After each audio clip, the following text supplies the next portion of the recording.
Hello दोस्तों, कैसे हो दोस्तों। आप सभी का केमिस्ट्री की क्लास में हार्दिक स्वागत है। दोस्तों, मेरा नाम संतोष साहू है। दोस्तों, हम पढ़ रहे हैं 12th क्लास की केमिस्ट्री का चैप्टर नंबर 2 जिसका नाम है सॉल्यूशन विलियन। दोस्तों, हम इस चैप्टर की थ्योरी तो कंप्लीट पढ़ चुके हैं। अब हमें इस चैप्टर के बुक के क्वेश्चन सॉल्व करने हैं। ठीक है। लास्ट क्लास में मैंने आपसे कहा था कि आप कंप्लीट थ्योरी को पढ़ लीजिए ताकि बुक के क्वेश्चनों को आप आसानी से सॉल्व कर सकें। तो मैं अब आपको इस चैप्टर के बुक के क्वेश्चन सॉल्व करवाता हूँ। ठीक है दोस्तों, चलो स्टार्ट करते हैं।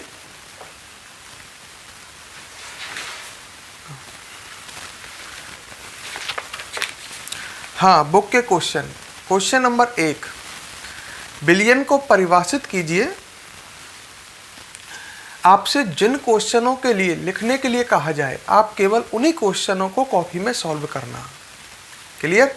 तो क्वेश्चन नंबर 1 है, बिलियन को परिभाषित कीजिए, कितने प्रकार के बिलियन संभव हैं। तो क्वेश्चन नंबर 1 कह रहा है, कॉपी में करने की जरूरत नहीं है, ये आपकी कॉपी में लिखा हुआ है। क्वेश्चन नंबर 1 कह रहा है बिलियन किसे कहते हैं। तो आप इसको परिभाषित कर सकते हैं बिलियन को, 2 या 2 से अधिक पदार्थों का समंगी मिश्रण बिलियन कहलाता है। ये आपको पता है। फिर कह रहा है क्वेश्चन, कितने प्रकार के बिलियन संभव हैं। आपको ध्यान होगा, विलायक की भौतिक अवस्था के आधार पर बिलियन 3 प्रकार के हैं। लिख सकते हो इसमें, ठोस विलियन, द्रव विलियन और गैस विलियन। स्टार्टिंग में आपको बताया गया था इसको। ठोस विलियन में विलायक की भौतिक अवस्था ठोस होती है। विलेय की भौतिक अवस्था ठोस, द्रव, गैस कुछ भी हो सकती है। फिर द्रव विलियन में इसी प्रकार विलायक की भौतिक अवस्था द्रव होगी। क्लियर। और विलेय की भौतिक अवस्था ठोस, द्रव, गैस कुछ भी हो सकती है। इसी प्रकार गैस विलियन में विलायक की भौतिक अवस्था गैस होगी, विलेय की भौतिक अवस्था ठोस, द्रव, गैस कुछ भी हो सकती है। तो कुल आपको ध्यान होगा, एक सारणी बनवाई थी मैंने, कुल 9 प्रकार के विलियन संभव थे। क्वेश्चन आगे कह रहा है, प्रत्येक का एक उदाहरण दीजिए। तो आपको एक एक उदाहरण देना है प्रत्येक का। तो क्वेश्चन नंबर 1 आपकी कॉपी में हो रहा है, स्टार्टिंग में आपको करा रखा है, इसलिए करने की आवश्यकता नहीं है। क्वेश्चन नंबर 2, एक इसको कॉपी में लिख लो। क्वेश्चन नंबर 2 मैं बोल रहा हूं, लिखो कॉपी में। पहले को कॉपी में करने की जरूरत नहीं है। क्वेश्चन नंबर 2, एक ऐसे ठोस विलियन का उदाहरण दीजिए। लिखिए कॉपी में, एक ऐसे ठोस विलियन का उदाहरण दीजिए। लिखते चलो। क्वेश्चन नंबर 2 से स्टार्ट करो। एक ऐसे ठोस विलियन का उदाहरण दीजिए जिसमें विलेय गैस है। एक ऐसे ठोस विलियन का उदाहरण दीजिए जिसमें विलेय गैस है। लिख लिया। अच्छा, क्वेश्चन क्या कह रहा है, कैसा विलियन है आपको ढंग से समझो। ठोस विलियन। अब ठोस विलियन है तो इसमें आप समझ जाओ, विलायक तो कैसा हो जाएगा, विलायक तो ठोस हो जाएगा। ठोस विलियन में अभी समझा रहा था, विलायक तो ठोस हो जाएगा। द्रव विलियन होता तो विलायक द्रव होता है। कह रहा है एक ऐसे ठोस विलियन का उदाहरण दीजिए जिसमें विलेय गैस है, और विलेय कौन है उसमें, गैस। तो सिंपल सी भाषा है, हमको समझना है, ऐसे विलियन का उदाहरण देना है जिसमें विलायक ठोस हो और विलेय गैस हो। तो आपको ध्यान होगा, पैलेडियम धातु पर हाइड्रोजन गैस अधिशोषित होकर के इस प्रकार का विलियन बनाती है। ध्यान आ रहा है। पैलेडियम धातु, उस पर जब कौन सी गैस अधिशोषित होती है, हाइड्रोजन गैस। ये पैलेडियम धातु है, इस पर हाइड्रोजन गैस ये अधिशोषित हो रही है। तो आप देख सकते हैं यहाँ पर इस तरह का विलियन बनता है जिसमें विलायक तो ठोस है और विलेय गैस है। तो आप इसका उदाहरण ले सकते हो, पैलेडियम धातु पर हाइड्रोजन गैस का अधिशोषण। इस प्रकार के विलियन का उदाहरण हो जाएगा। क्लियर। तो लिख लो इसका आंसर लिखो, पैलेडियम धातु पर हाइड्रोजन गैस अधिशोषित होकर इस प्रकार का विलयन बनाती है। पैलेडियम धातु पर आंसर लिख लो, हाइड्रोजन गैस अधिशोषित होकर, पैलेडियम धातु पर हाइड्रोजन गैस अधिशोषित होकर इस प्रकार के विलयन का निर्माण करती है। क्लियर? तो अब हम नेक्स्ट क्वेश्चन पर आते हैं। Question number 3। ठीक है, बुक के क्वेश्चन करा रहा हूं, बाहर के में ना। क्वेश्चन नंबर 3 है, निम्न को परिभाषित कीजिए। लिखना मत, जब मैं लिखने को कहूं तो करना। निम्न को या निम्न पदों को परिभाषित कीजिए।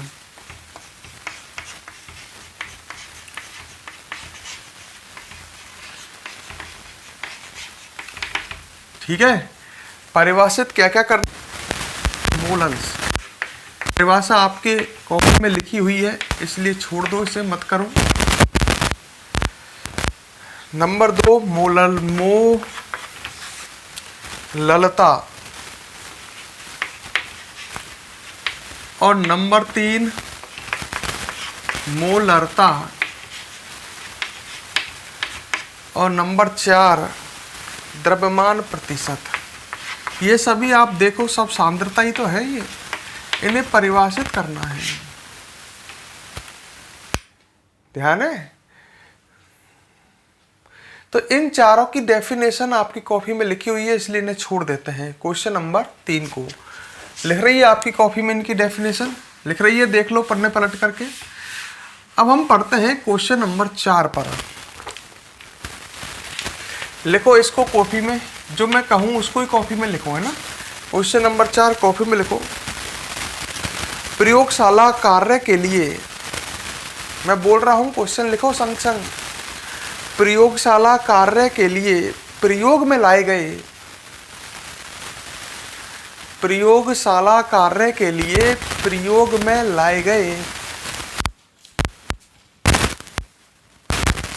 प्रयोग में लाए गए सांद्र नाइट्रिक अम्ल, सांद्र नाइट्रिक अम्ल, सांद्र नाइट्रिक अम्ल द्रव्यमान की दृष्टि से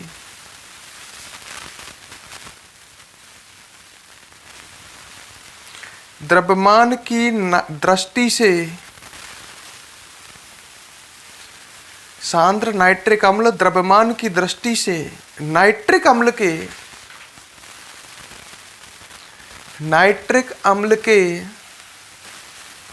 68%, 68%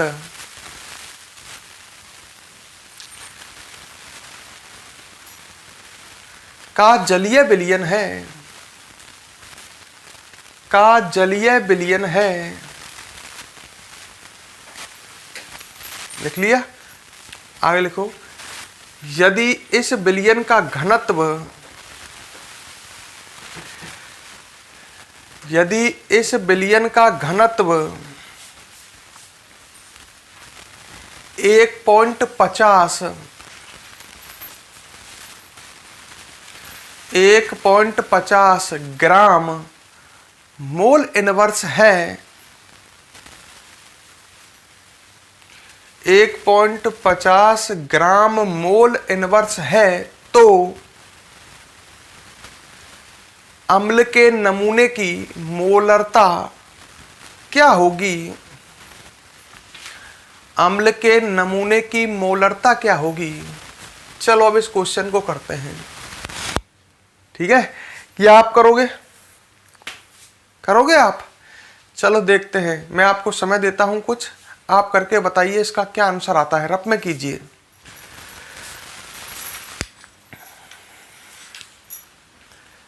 जल्दी करो रफ में, फिर मैं करता हूं।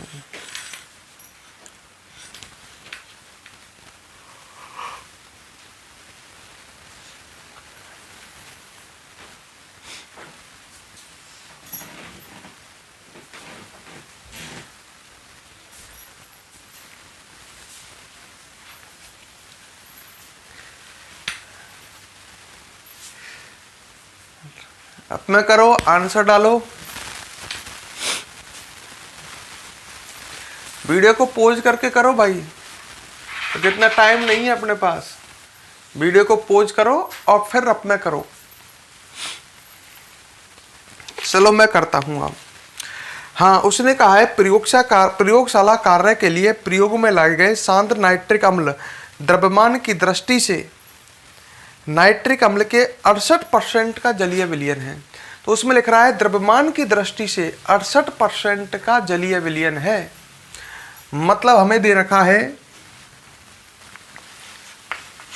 विलयन की द्रव्यमान प्रतिशत दे रखी है, द्रव्यमान परसेंट। उसने कहा है ना द्रव्यमान की दृष्टि से, तो इसका मतलब क्या दे रखी है, द्रव्यमान प्रतिशत। विलयन की द्रव्यमान प्रतिशत 68% है। नाइट्रिक अम्ल का विलयन है और उसकी द्रव्यमान प्रतिशत कितनी है, 68%। इसका मतलब क्या है, इसका मतलब आपको बताया है मैंने, अर्थात 100 ग्राम विलयन में द्रव्यमान प्रतिशत 68 है। इसका मतलब हो गया 100 ग्राम विलयन में विलय HNO3 है, नाइट्रिक अम्ल, सही है। HNO3 मतलब विलय कितने ग्राम है, 68 ग्राम है, सही है। 100 ग्राम विलयन में विलय 68 ग्राम है, क्योंकि वो 68% का विलयन है। इसका मतलब 100 द्रव्यमान प्रतिशत 68% है, 100 ग्राम विलयन में विलय 68 ग्राम है। यहाँ पर विलय HNO3 मानेंगे क्योंकि क्वेश्चन में कहा है, उसका अकॉर्डिंग चलेंगे। यहाँ पर HNO3 का विलयन है। क्लियर। अच्छा, आगे क्या कह रहा है, यदि विलयन का घनत्व दिया है उसने, विलयन का घनत्व दिया है, वो कितना दिया है, 1.50 ग्राम प्रति मोल, ग्राम प्रति मोल है। तो अम्ल के नमूने की मोलरता क्या होगी, मतलब हमें उस विलयन की क्या ज्ञात करनी है, मोलरता। अब हमने क्वेश्चन इस तरह से लिख लिया ताकि हमारे समझ में आए। विलयन की हमें मोलरता ज्ञात करनी है। मोलरता का आपको फॉर्मूला पता होगा, देखो इधर मोलरता का फॉर्मूला पता है। मोलरता बराबर होता है, पहले फॉर्मूला लिख लेते हैं तब क्वेश्चन सॉल्व करेंगे। विलय की ग्राम में मात्रा, मोलरता निकलवा रहा है तो फॉर्मूला आपको पता होना चाहिए। विलय की ग्राम में मात्रा बटे विलय का अनुभार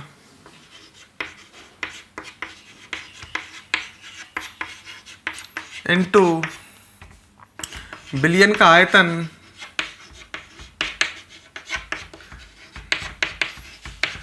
अगर आयतन ml में हो तो ऊपर कितने का गुना, 1000 का। ये अपने पास फॉर्मूला है। अब देखो क्या क्या चीज अपने पास है, चेक कर दो। विलय की ग्राम में मात्रा वही ये रही,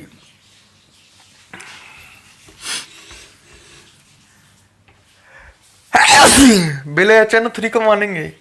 विलय की ग्राम में मात्रा 68 ग्राम विलय है, सही है। अच्छा, विलय का अनुभार निकाल लेंगे, HNO3 है तो इसका अनुभार निकाल लो।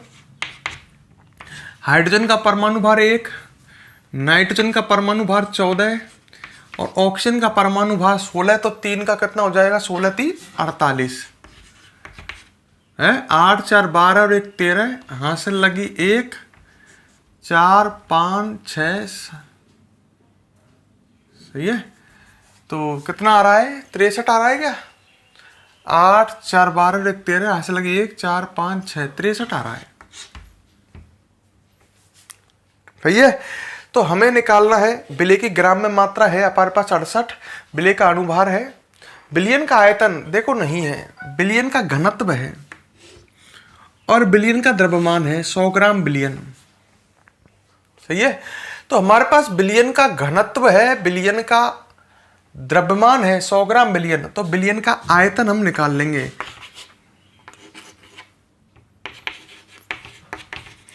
भाई हमको क्वेश्चन में विलयन के आयतन की रिक्वायरमेंट है। हाँ, आपने पढ़ा है घनत्व बराबर होता है द्रव्यमान बटे आयतन, तो आयतन बराबर हो जाएगा द्रव्यमान बटे घनत्व। सही है, आयतन बराबर हो जाएगा द्रव्यमान बटे घनत्व। द्रव्यमान कितना है 100,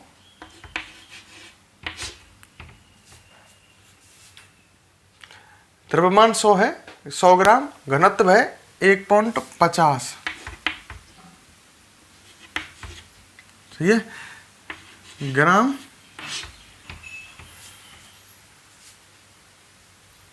ये इसने मोल गलत दिया है, ये क्या देना चाहिए इसको, ग्राम प्रति ml, क्योंकि मोल में नहीं आएगा, मोल में आएगा तो गलत गड़बड़ हो जाएगी। घनत्व की मिसप्रिंटिंग ग्राम प्रति ml में होना चाहिए। तो घनत्व हो गया, तो हो गया बिलियन का, द्रव्यमान ऊपर 100 ग्राम बटे बिलियन का घनत्व, घनत्व है 1.50 ग्राम प्रति ml। सही है, ग्राम प्रति ml। तो ये ml में आ जाएगा, ग्राम से ग्राम कट जाएगा, तो 100 बटे 1.50 आ जाएगा। अब इसको सोल्व कर लेते हैं, मोलरता आ जाएगी। मोलरता बराबर विलेय की ग्राम में मात्रा देखना कितना है 68 बटे विलेय का अनुभार 63। देखना मैं रख रहा हूं जो सब चीज देखो। अच्छा, N2 में ऊपर 1000, सही है, नीचे 63 आ गया विलेय का अनुभार। अब N2 में बिलियन का आयतन, आयतन हो गया 100 बटे 1.50, तो ऊपर 1.50 गुना में चला जाएगा। इस तरह से ये सॉल्व होगा। 2 जीरो से 2 जीरो कट जाएंगी। अब आगे इसको आपको सॉल्व करना है, जितना भी आंसर आए वो आ जाएगा, और आंसर आ जाएगा इसका मोल प्रति लीटर में। मात्रा कहना है इसका मोल प्रति लीटर, तो वो आ जाएगा। देख लो, इस तरह से ही किया है ना, कितनों का सही है ये। हाँ, नहीं किया तो इसको सॉल्व कर लो और इसको लिख लो। क्लियर? इसका आंसर आ रहा है 16.24। ठीक है, आंसर आ रहा है 16.24। फटाफट इसे नोट करें, फिर हम आगे बढ़ते हैं। क्वेश्चन देखो, क्वेश्चन तो सरल है, पर भाषा से क्वेश्चन कठिन हो जाता है। क्वेश्चन की कैलकुलेशन हार्ड है, इसमें कोई शक नहीं है। इसको नोट करें, फिर हम नेक्स्ट क्वेश्चन की ओर बढ़ते हैं।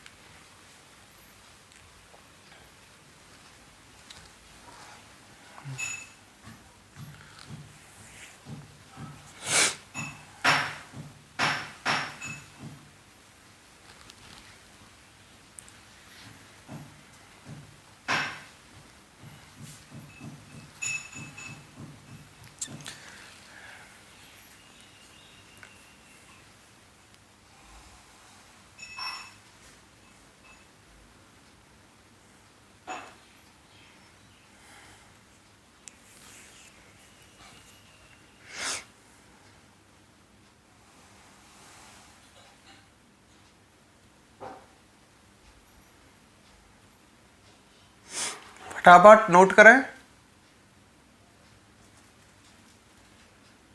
HNO3 का अनुभार देख लो मैंने कैसे निकाला है, 63 है इसका अनुभार नाइट्रिक अम्ल का।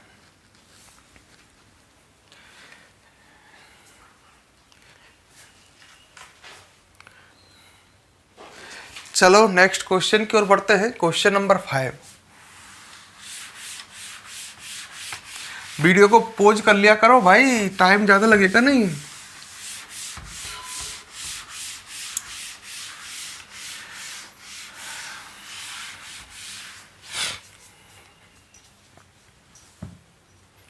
क्वेश्चन नंबर 5 लिखो, इसको लिखो। क्वेश्चन बोल रहा हूं, लिखो कॉपी में। ग्लूकोज का एक जलीय विलयन, ग्लूकोज का एक जलीय विलयन, ग्लूकोज का एक जलीय विलयन 10% W/W है, 10% W/W है। तो ये क्या दे रखी है, ग्लूकोज के विलयन की द्रव्यमान प्रतिशत है ये ग्लूकोज की। सही है, 10% W/W है। विलयन की मोललता, विलयन की मोललता तथा विलयन के प्रत्येक घटक का मोलंश क्या है?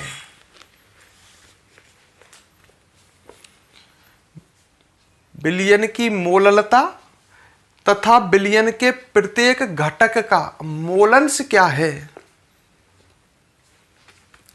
क्लियर? आगे लिखो, यदि विलयन का घनत्व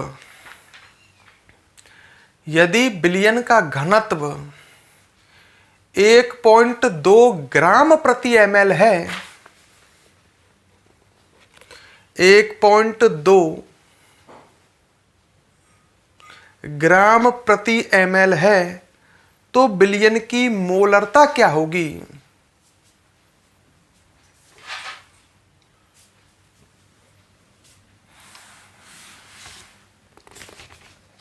सही है। विलयन की मोलरता क्या होगी?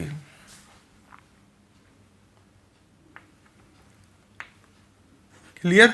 अच्छा, तो उसने सबसे पहले हमें द्रव्यमान प्रतिशत दी है, द्रव्यमान प्रतिशत दी है, कितनी दे रखी है? 10% है। इसका मतलब क्या हो गया? 100 ग्राम विलयन में द्रव्यमान प्रतिशत दे रखी ना, W/W, तो 100 ग्राम विलयन में ग्लूकोज कितने ग्राम हो गया? ग्लूकोज की है ये द्रव्यमान प्रतिशत है, ग्लूकोज 10 ग्राम है। क्लियर? और उसने क्या दिया है हमें? विलयन का घनत्व दिया है, बिल्कुल पहले जैसा क्वेश्चन है, जस्ट पहले जो था इसी तरह का। विलयन का घनत्व दिया है, घनत्व कितना है? 1.2 ग्राम प्रति ml। क्लियर?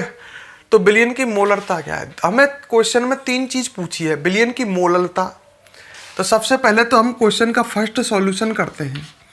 विलयन की क्या निकलवाई है? मोलरता। आप करोगे ना इसे? तो चलो इस क्वेश्चन को करके बताओ। सबसे पहले विलयन की मोलरता निकलवाई है, मोलरता निकालो। करो, खुद सॉल्व करो इसे, वीडियो को पॉज कर दो यहीं पर और सॉल्व करो।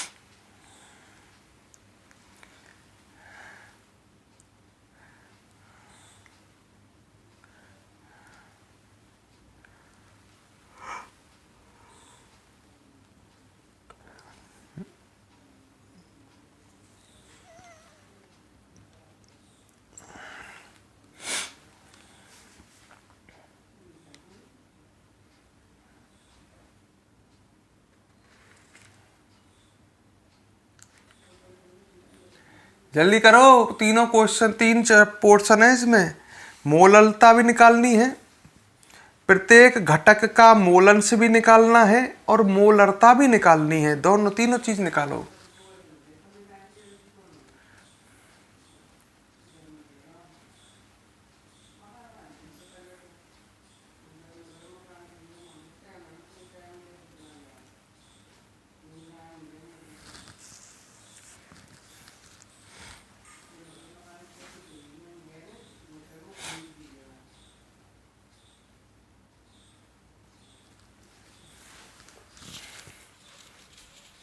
कर लिया?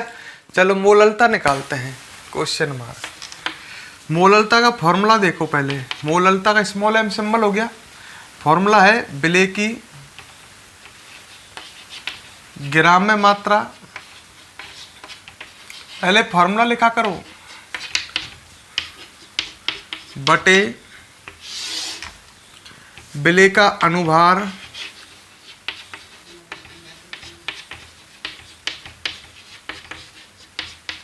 इनटू मोलरता है ये विलायक का भार, और विलायक का भार अगर ग्राम में हो तो ऊपर कितने का गुना हो जाएगा? 1000 का। ये फॉर्मूला है।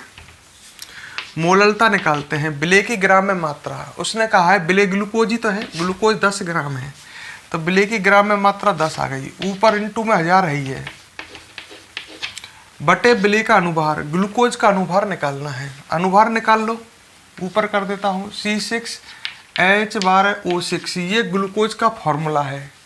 अनुभार निकालो, कार्बन का परमाणु भार होता है, एक कार्बन का 12 है, तो 6 का कितना हो जाएगा, 12 छिकी 72। हाइड्रोजन का परमाणु भार 1 होता है, तो 12 का हो जाएगा 12। एक ऑक्सीजन का होता है परमाणु भार 16, तो 6 का 96। टोटल कर लो 180 आ जाएगा। सही है। तो विलेय का अनुभार आ गया 180, ये रख दिया हमने, इनटू विलायक का भार। विलायक का भार है नहीं अपने पास, 100 ग्राम बिलियन में, देखो गलती मत करा करो, हर चीज को सोचा करो। 100 ग्राम बिलियन में ग्लूकोज अर्थात विलेय 10 ग्राम है, विलायक का भार कहाँ है, तो विलायक 90 ग्राम होगा भाई। जल है विलायक, क्वेश्चन में लिख रहा है ग्लूकोज का जलीय विलयन 90 आएगा, यहाँ पर लड़के 100 लिख रहे हैं। 100 ग्राम बिलियन है और उसमें विलेय 10 ग्राम है, तो विलायक 90 ग्राम ही तो होगा, तो यहाँ 90 आएगा, मिस गलती नहीं करना। अब इसको सॉल्व कर लो, इतना तो आप कर ही सकते हो, शायद आंसर आ जाएगा। तो इस तरह से मात्रक आ जाएगा इसका मोल प्रति किलोग्राम। तो इस तरह से हम मोललता निकाल सकते हैं। कितनों की सही थी, ये कितनों का सही है, ठीक है। चलो अब आगे बढ़ते हैं। मोललता निकल गई। अच्छा, अब दूसरा चीज इसमें पूछा है, बिलियन में उपस्थित प्रत्येक अवयव का मोलंश। पहले यहां तक आप नोट करें, फिर प्रत्येक अवयव का मोलंश हम ज्ञात करेंगे।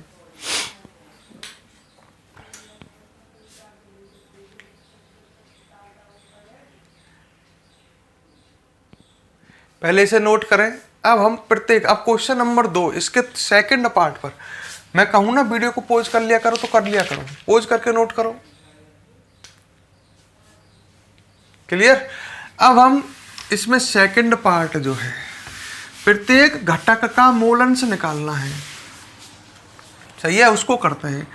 मोलंश 2 घटक है विलयन में, एक ग्लूकोज है और एक जल है। ग्लूकोज का जलीय विलयन है, तो सबसे पहले हम निकालते हैं ग्लूकोज का मोलंश है। तो एक बार बताओ, मुझे मोलंश निकालूं तो मुझे प्रत्येक के मोल चाहिए है। ग्लूकोज का मोलंश कैसे निकालेंगे, ग्लूकोज के मोल बटे कुल मोल। तो प्रत्येक के मोल चाहिए। सबसे पहले अपन पहले ग्लूकोज का मोल निकाल लेते हैं। ग्लूकोज के मोल कैसे निकालोगे, मोल निकालने का तरीका है, मोल बराबर ग्लूकोज के मोल निकालने हैं तो पदार्थ की ग्राम में मात्रा बटे पदार्थ का अनुभार, ऐसे निकाले ना। ग्लूकोज के मोल तो ग्लूकोज की ग्राम में मात्रा 10 ग्राम बटे ग्लूकोज का अनुभार 180। इस तरह से तो ग्लूकोज के मोल आ जाएंगे 10 बटे 180। सही है, जिसे सॉल्व करने पर आएगा 0.0556। क्लियर। तो ग्लूकोज के मोल निकाल लिए। ऐसे ही हम अब किसके मोल भी निकालेंगे, जल के मोल। भाई ग्लूकोज का जलीय विलयन है, जल की ग्राम में मात्रा आपको देख रहा होगा 90 है, क्योंकि 100 ग्राम विलयन है, ग्लूकोज 10 ग्राम तो जल 90 ग्राम ही तो होगा, बटे 18। अरे जल का अनुभार 18 ही तो होता है। मोल का फॉर्मूला ग्राम में मात्रा बटे अनुभार, H2O तो 16 और 2 18 ही तो आएगा। 18 पंजे 90, 5 आ गया। सही है। अब निकालते हैं मोलंश। सबसे पहले किसका मोलंश निकालोगे, क्वेश्चन सरल है अगर ढंग से समझो तो। ग्लूकोज का मोलंश, ठीक है, ग्लूकोज का मोलंश निकालते हैं। मोलंश का फॉर्मूला, ग्लूकोज का मोलंश निकालने हैं तो ग्लूकोज के मोल बटे कुल मोल, ऐसी करोगे। ग्लूकोज के मोल बटे ग्लूकोज के मोल, यही तो है 0.0556। कुल मोल हो जाएंगे 5, ये तो जल के, प्लस 0.0556। सही है। तो ये जब अपन इसे सॉल्व करेंगे तो इसका आंसर आएगा 0.011। क्वेश्चन कैसे किया जा रहा है, कंसेप्ट को समझो। ऐसे जल का मोल अंश निकाल लेंगे या डायरेक्ट निकाल सकते हैं। जल का मोल अंश निकालेंगे तो जल के मोल बटे कुल मोल। जल के मोल कितने हैं 5 बटे कुल मोल आ जाएंगे 5 प्लस 0.0556 और ये आ जाएगा 0.989। मोलंशों का योग एक आता है ना। तो इस तरह से हम ग्लूकोज और जल दोनों का मोलंश निकाल लेंगे। कितनों का सही है ये, चलो इसको भी नोट कर लो यहाँ से, इसी क्वेश्चन के अंतर्गत यहाँ तक नीचे तक इसे भी नोट करो।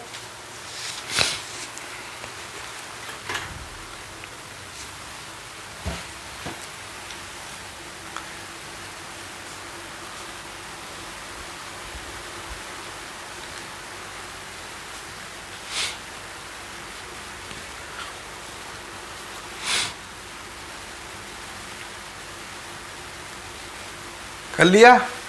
अब इस क्वेश्चन का जो थर्ड पार्ट है, वीडियो को पॉज करके नोट किया करो।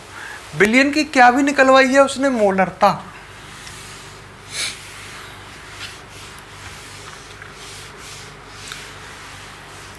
खुद कर लो इसे तो। बिलियन की मोलरता भी पूछी है थर्ड पार्ट में।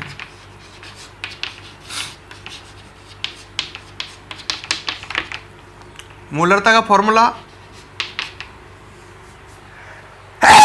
मोलरता भी तो पूछिए।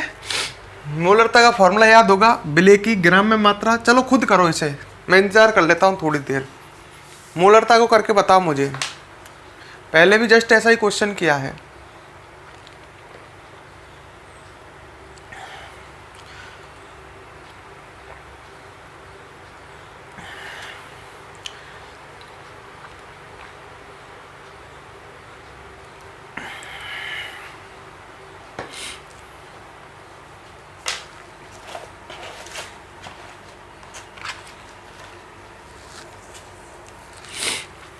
कर लिया।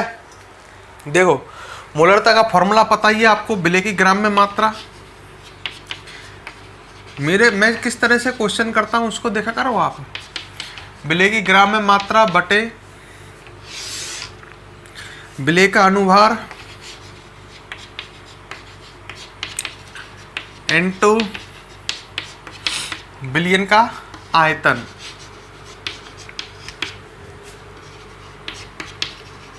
आयतन किसमें, लीटर में। अगर ml में दे रखा हो तो ऊपर कितने का गुना, 1000 का। अब देखो तुम्हें है क्या, तुम्हारे पास है क्या, विलेय की ग्राम में मात्रा है, हाँ साहब ग्लूकोज 10 ग्राम है। विलेय का अनुभार है, हाँ साहब विलेय का अनुभार है 180। बिलियन का आयतन ये नहीं है, बिलियन का घनत्व है 100 ग्राम बिलियन, बिलियन का द्रव्यमान है। तो बिल्कुल डिटो, बिलियन का पहले हम क्या ज्ञात कर लेंगे, आयतन। ऐसा जस्ट पहले वाला क्वेश्चन किया है। फॉर्मूला पता ही है आपको, घनत्व बराबर होता है द्रव्यमान बटे आयतन। तो आयतन बराबर हो जाएगा द्रव्यमान बटे घनत्व। बिलियन का द्रव्यमान कितना दे रखा है, 100 ग्राम, बटे बिलियन का घनत्व कितना है, 1.2 ग्राम प्रति ml। तो ml, ग्राम से ग्राम कट के ml में आ जाएगा। तो 100 बटे आ जाएगा। अब मोलरता निकाल लो। विलेय की ग्राम में मात्रा 10, विलेय का अनुभार 180,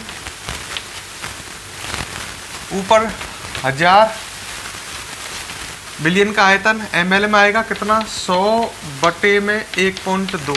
ये आपको सॉल्व करना है और आपके पास आंसर आ जाएगा, मोलरता आ जाएगी मोल प्रति लीटर में। सही है, तो सॉल्व कर लो, इसको आ जाएगा। इस तरह से आपको ये क्वेश्चन करना है। आंसर आएगा इसका, मैं देख लेता हूँ, 0.667 m, 0.667 आ रहा है। ठीक है, वीडियो को पॉज करके इसे नोट करो। नेक्स्ट क्वेश्चन करेंगे हम।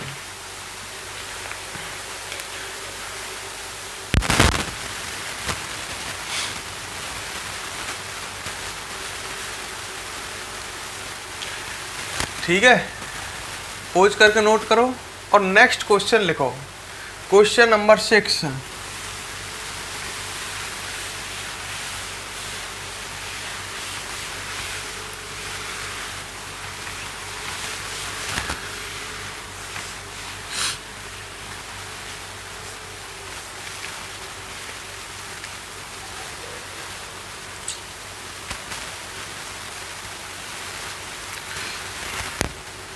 देखो क्वेश्चन नंबर 6। देखो ये इस बुक का सबसे कठिन क्वेश्चन है, इसमें कोई शक नहीं है। सबसे कठिन क्वेश्चन है ये समझ में आ गया तो आपको मजा आ जाएगा। देखते हैं कितनों के समझ में आता है ये। क्वेश्चन नंबर 6 लिखो। यदि 1 ग्राम मिश्रण में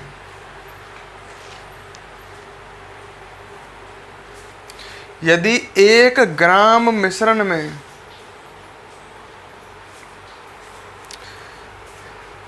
Na2CO3 सोडियम कार्बोनेट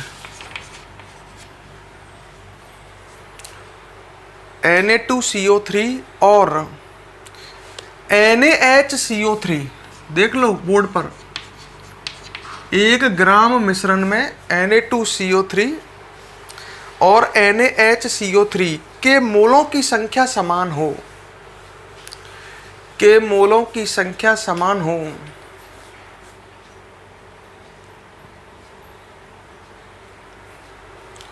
सही है। तो मोलों की संख्या समान हो तो इस मिश्रण से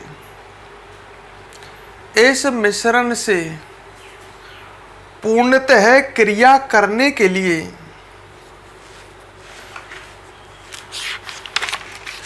इस मिश्रण से पूर्णतः क्रिया करने के लिए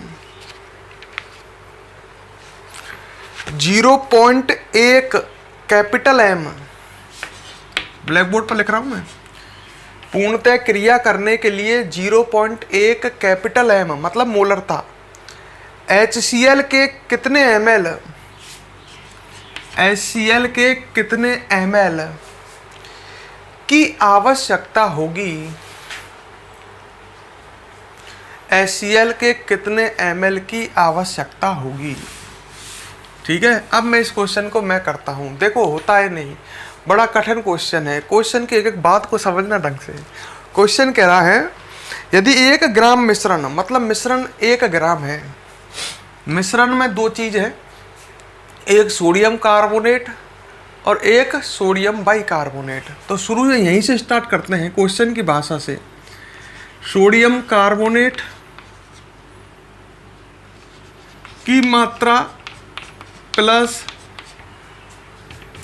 सोडियम बाइकार्बोनेट NaCO3 की मात्रा बराबर 1 ग्राम। मिश्रण 1 ग्राम है ना, तो मिश्रण मतलब मिश्रण में 2 अवयवी तो हैं, सोडियम कार्बोनेट और सोडियम बाइकार्बोनेट, तो इनकी कुल मात्रा कितनी हो गई, 1 ग्राम। आगे क्या कह रहा है, यदि 1 ग्राम मिश्रण में सोडियम कार्बोनेट और सोडियम बाइकार्बोनेट के मोलों की संख्या समान है, मोल समान है, रुक जाओ, अच्छा अब मानते हैं अपन, माना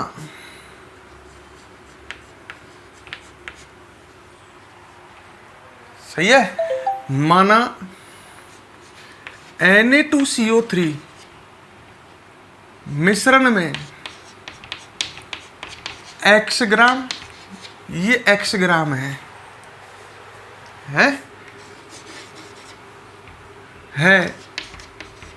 तो मिश्रण में सोडियम बाइकार्बोनेट कितना होगा मुझे बताओ। देखो कुल मिश्रण 1 ग्राम है, आपको दिखाओ दिया हुआ है, जब ये x ग्राम है तो ये 1 - x ग्राम ही तो होगा। अरे कुल मिश्रण 1 ग्राम है, एक अवयव x ग्राम है तो दूसरा 1 - x ही तो होगा। अरे 1.4 ग्राम है तो दूसरा 0.6 ग्राम तो होगा। तो मिश्रण में सोडियम बाइकार्बोनेट 1 - x ग्राम है? क्लियर? अरे क्लियर, अच्छा प्रश्नानुसार ढंग से सुनते चलो। मोल, एन किसका सिंबल है, इसके मोल का। क्वेश्चन कह रहा है कि मिश्रण में दोनों के मोल समान हैं।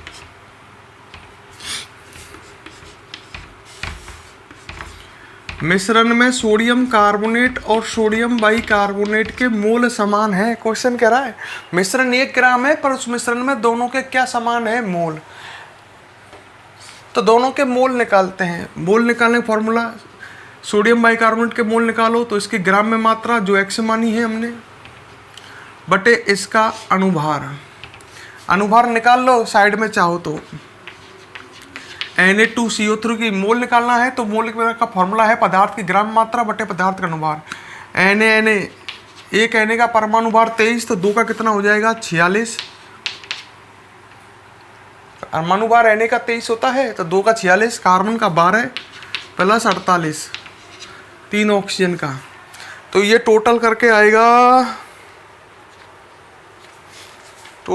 आएगा कितना आ रहा है देखना जल्दी, 106 आ रहा है,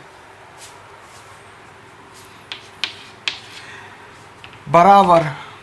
सोडियम बाइकार्बोनेट के मोल निकालेंगे तो इसकी ग्राम में मात्रा वो 1 - x हो गई, सही है। और इसका अनुभार भी निकाल सकते हो ऐसे ही आप चाहो तो। NaCO3, Na का 23 प्लस 1, हाइड्रोजन का 12 और ऑक्सीजन का 48, तो ये आ जाएगा 84, सही है। यहाँ तक क्लियर है, सही है। क्वेश्चन के अनुसार कर रहे हैं भाई, दोनों के मोल समान हैं, तो मोल समान होने से हम x निकाल लेंगे भाई। वज्र गुणा करो, 84x बराबर आ जाएगा 106। ये इधर 84 का तो यहाँ गुना हो गया, 106 का इधर हो जाएगा, 106 माइनस 106x,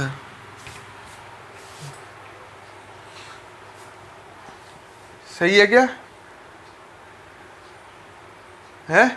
अब इसको इधर वज्र गुणा करके लिया हो, पक्षांतरण करके ये प्लस में आ जाएगा, तो ये हो जाएगा 106x प्लस, ये तो प्लस हो जाएगा 84x बराबर 106। दोनों का गुणा करो, इन्हें जोड़ो दोनों, 84 और 6 190x आ जाएगा, 190x बराबर 106 और x बराबर आ जाएगा 106 बटे 190, सही है।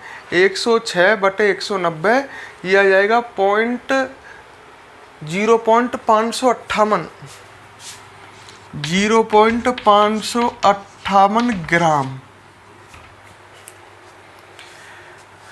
अरे ये x है जो ग्राम में मात्रा है, तो ये सोडियम कार्बोनेट की ग्राम में मात्रा आ गई।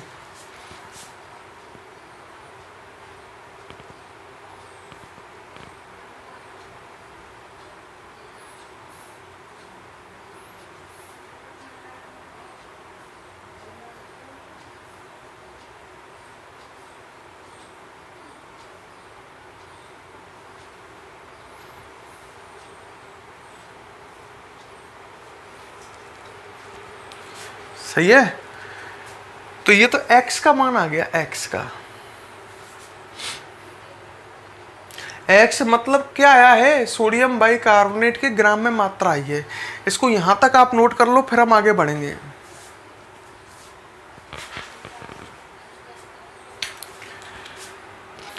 फिर क्वेश्चन को मैं आगे समझाऊंगा, पर क्या करें क्वेश्चन काफी बड़ा है। यहां तक आपको क्लियर आ गया होगा तो आप इसे यहां तक तो नोट करें, फिर इसे आगे बढ़ाते हैं अपन।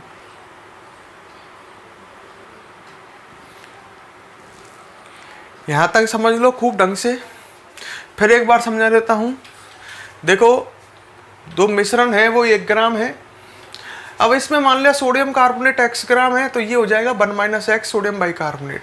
क्वेश्चन कह रहा है दोनों के मोल बराबर है, मोल बराबर ग्राम में मात्रा बटे अनुभार, तो इस सब ने x निकाल लिया। x मतलब सोडियम बाइकार्बोनेट कितने ग्राम है, तो ये आ गया 0.558 ग्राम।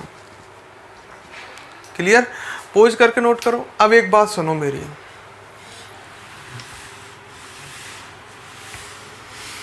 ठीक है। अब इसको मैं मिटा रहा हूं, अब आगे करूंगा सॉल्व। ये 0.558 ग्राम आ गया सोडियम बाइकार्बोनेट, तो सोडियम बाइकार्बोनेट के मोल कितने आ जाएंगे बताओ।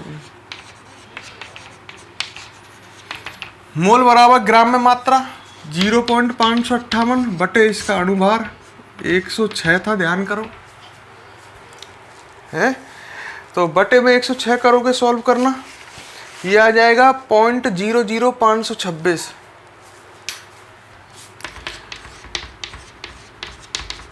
मोल। तो इसके मोल इतने आ गए इसमें मिश्रण में सोडियम बाइकार्बोनेट के मोल इतने। तो सोडियम बाइकार्बोनेट के ये भी तो इतने ही होंगे।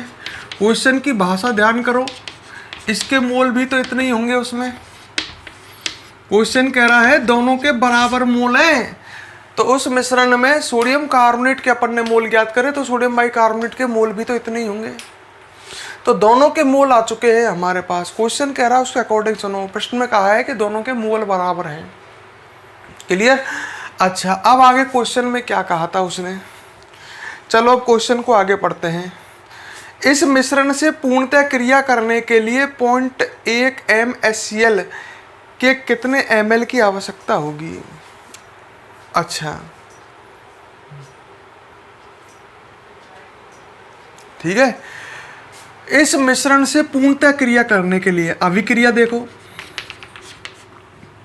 अभिक्रिया से है सोडियम वो उस मिश्रण में क्या मिला दिया है, HCl का विलयन। क्वेश्चन ये कह रहा है HCl का विलयन मिलाया है 0.1 मोलरता का। क्वेश्चन देखो सही है, सोडियम कार्बोनेट से HCl क्रिया करेगा तो HCl के कितने मोल क्रिया करेंगे, 2 मोल। 1 मोल से 2 मोल क्रिया करेंगे, क्योंकि देखो 2 Na है तो 2 Cl चाहिए। क्या बनेगा, 2 NaCl, 2 NaCl और संगे बनेगा H2CO3। भाई 2 Na और 2 Cl, 2 NaCl H2CO3 बनेगा ना। H2CO3 टूट जाएगा H2O प्लस CO2 में, H2CO3 टूट गया H2O प्लस CO2 में। अच्छा, सोडियम बाइकार्बोनेट की बात करते हैं। तो सोडियम बाइकार्बोनेट में 1 Na है तो HCl का एक HCl की क्रिया होगी है ना। तो क्या बन जाएगा, NaCl और फिर बचेगा H2, टूट जाएगा H2O प्लस CO2 में। मतलब अभिक्रिया क्या कह रही है, अभिक्रिया ये कह रही है सोडियम बाइकार्बोनेट के 1 मोल से अभिक्रिया करने के लिए HCl के 2 मोल और इसके इतने मोल से अभिक्रिया करने के लिए HCl के कितने मोल चाहिए, 1 मोल। अर्थात अभिक्रिया ये कह रही है कि कुल 3 मोल HCl चाहिए 2 मोल के लिए, 1 मोल इसका और इसका मोल 1, तो 3 मोल HCl चाहिए है। अपने पास इसका मोल कितना है, इसका मोल ये रहा और इसके मोल ये रहा। तो बड़े ध्यान से समझ लेना है। अपने पास क्वेश्चन में ढंग से देखो, इसके मोल कितने हैं, 0.00226। तो ये चाहिए हमें कितना, 2 गुना, 1 मोल के लिए 2 मोल चाहिए। 1 मोल सोडियम कार्बोनेट के लिए HCl 2 मोल चाहिए, इसके लिए 2 गुना 0.00 ये 556 है ना, 556 चाहिए और इसके लिए बराबर चाहिए, ये भी तो इतना ही है, तो इसके लिए तो इतना ही चाहिए ना। दोनों के 1-1 मोल क्रिया करते हैं।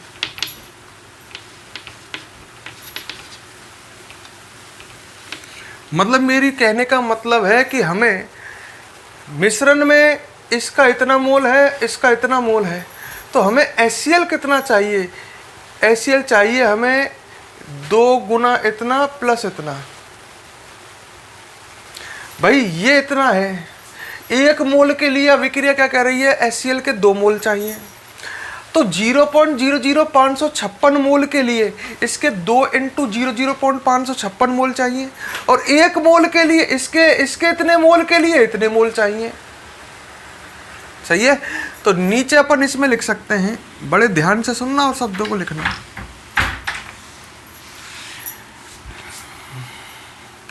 हाँ, अभिक्रिया के अनुसार, बड़े ध्यान से मैं लिख रहा हूं, जिन्हें समझ लेना। अभिक्रिया के अनुसार एक मोल, देखो अभिक्रिया क्या कह रही है, एक मोल Na2CO3 के लिए HCl 2 मोल, एक मोल के लिए HCl 2 मोल तथा एक मोल NaHCO3 के लिए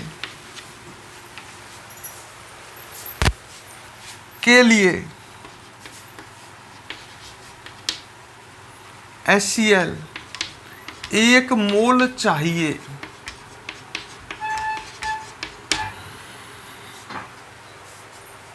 अतः अपने पास सोडियम बाइकार्बोनेट और सोडियम बाइकार्बोनेट हैं कितने, दोनों ये इतने हैं, 0.00526 मोल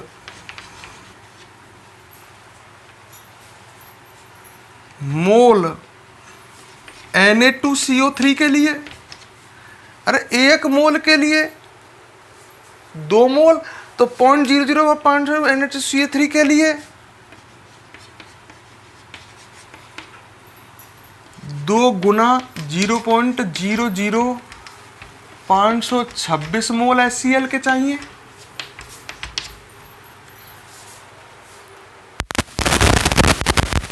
तथा 0.00556 मोल सोडियम बाइकार्बोनेट के लिए कितना चाहिए, इतना ही चाहिए, 0.00526 मोल।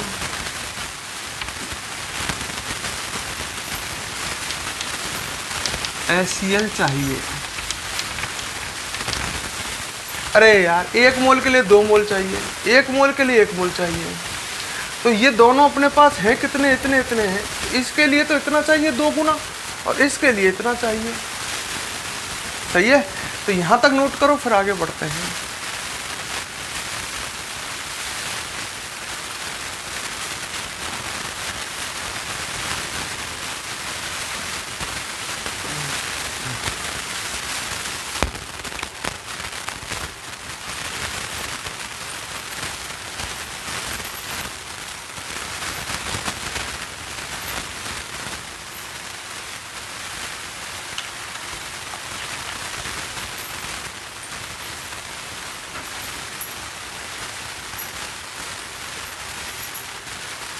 वीडियो को पॉज करके नोट कर लो,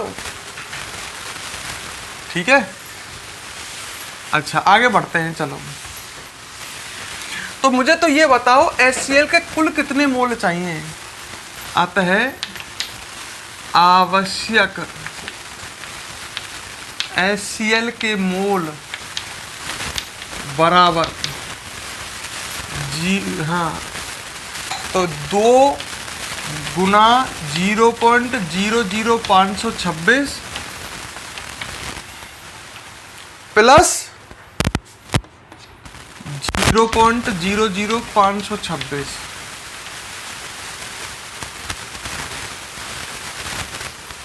सही है, टोटल आ जाएगा 0.01578, यही आ रहा है शायद। हाँ, जो भी आ रहा है कर लेना, लगभग इतना आ रहा है, मोल आ जाएंगे इसके। क्लियर। तो इतने HCl के मोल चाहिए हमें, और क्वेश्चन क्या कह रहा है, मुझे क्वेश्चन कह रहा है मोल नहीं, हमें तो ये बताइए कितने ml HCl विलियन चाहिए। क्वेश्चन पढ़ो एक बार, कितने ml HCl विलियन चाहिए। ml मतलब क्या पूछा है, आयतन विलियन का। अच्छा, एक बार बताओ, HCl के मोल पता लग गए आपको, तो आपको बिलियन का HCl बिलियन का आयतन नहीं निकाल सकते, चूंकि ऐसे निकाल सकते हैं। मोलरता का फॉर्मूला क्या है, उस HCl बिलियन के लिए लगा रहा हूं मैं, जो HCl का बिलियन उसमें मिलाया है ना, उसके लिए मोलरता बराबर होती है, ये फॉर्मूला याद है, बिले के मोल बटे बिलियन। ढंग से देख लेना। और अगर ये आयतन ml में हो तो ऊपर 1000 का गुणा, ये अपन का फॉर्मूला था मोलरता का, बिले के मोल बटे बिलियन का आयतन। अब उस HCl बिलियन के मोल नहीं, HCl बिलियन में अपन को HCl बिलियन के मोल तो पता ही है, पर वो पूछ रहा है बिलियन का आयतन कितने ml, तो बिलियन का आयतन निकाल सकते हैं भाई। अच्छा क्यों, हमको उस बिलियन की मोलरता पता है 0.1 है, नहीं पता, तो अपन ऐसे भी लिख सकते हैं इसमें बिलियन का आयतन ml में बराबर फॉर्मूला हो जाएगा बिले के मोल, बड़े ध्यान से समझना, बटे मोलरता इंटू 1000। बोलो गलत है क्या? हमें ये पूछा है, मोल नहीं पूछे उसने, ये पूछा है। अच्छा बिले के मोल कितने हैं, ये रहा ना, HCl के बिलियन में तो यही तो बिले है, तो हमें HCl के बिलियन की बात करनी है, इसमें इसके इतने मोल हैं, बटे मोलरता कितनी है 0.1, क्वेश्चन में दिए, उल्टू में कितना हो जाएगा 1000। सही है, और इसको सॉल्व कर लो तो आंसर आ जाएगा 157.8 ml। सॉल्व कर लो तो यहाँ जाकर के समाप्त होगा। तो हमें HCl बिलियन का आयतन पूछा है,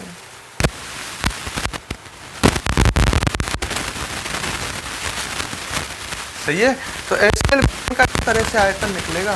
तो देखो क्वेश्चन बड़ा खतरनाक है, बड़ा, इसको एक बार फिर देखो वीडियो को, फिर इसको समझने की कोशिश करो, जब जाकर के ये दिमाग में बैठे, चीज़ों को खोज करके इसी हद तक नोट करें।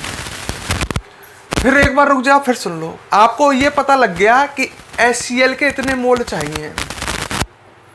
ये मैंने समझाया था भाई Na2CO3 के लिए तो इतने और इसके लिए इतने, HCl कितने मोल चाहिए, पर वो कह रहा है जो बिलियन आपने लिया उसका आयतन ज्ञात करो। उस बिलियन में मोल तो इतने हो गए HCl के, बिलियन का आयतन, बिलियन की मोलरता उसने दे रखी है 0.1, क्वेश्चन में 0.1 मोलरता का HCl का बिलियन है, तो अपन को बिलियन का आयतन निकल ही आएगा। HCl बिलियन का आयतन पूछा है उसने, बड़े ध्यान से देखो क्वेश्चन कहाँ से स्टार्ट किया और कहाँ पहुँचा दिया उसने।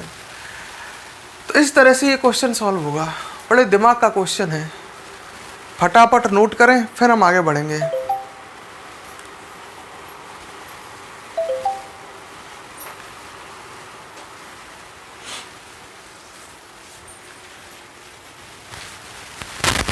ठीक है, शानदार क्वेश्चन है ये, कठिन है। चलो भाई आज की वीडियो में तो इतने ही क्वेश्चन हो पाएंगे, अब हम आपसे नेक्स्ट क्लास में मिलते हैं, ठीक है।